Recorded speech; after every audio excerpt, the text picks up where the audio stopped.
Bonjour, alors aujourd'hui, ce beau vendredi, encore une fois, j'en profite pour faire ma petite capsule à l'extérieur. Je voudrais vous parler des normes, de la réglementation. Vous savez, en tant que courtier immobilier, un de mes premiers rôles, c'est un rôle de conseil pour vous, pour protéger la transaction.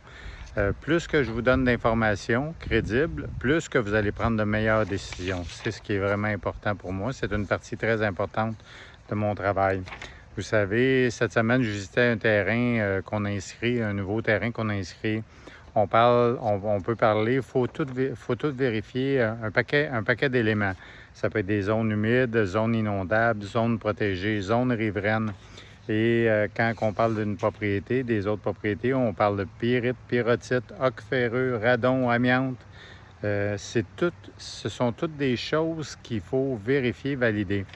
Donc, pour ça, pour arriver à se garder à jour, parce que les normes et la réglementation peuvent changer parfois aussi, il y a des choses qui se réajustent, qui se précisent avec le temps.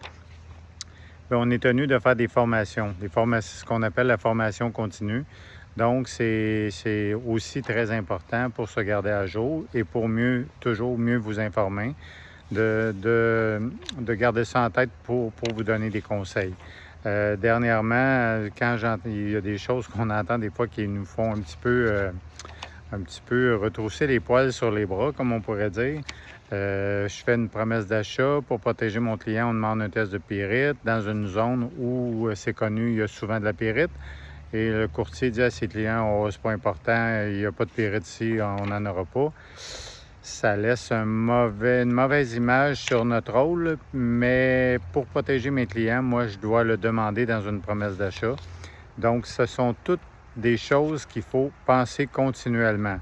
Selon le type de propriété, selon le secteur qu'on est, il y a plusieurs facteurs à considérer.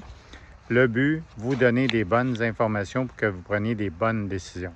Donc, je vous laisse là-dessus pour aujourd'hui et ça me fait toujours plaisir d'avoir vos questions. À la prochaine capsule vendredi prochain. Bonjour!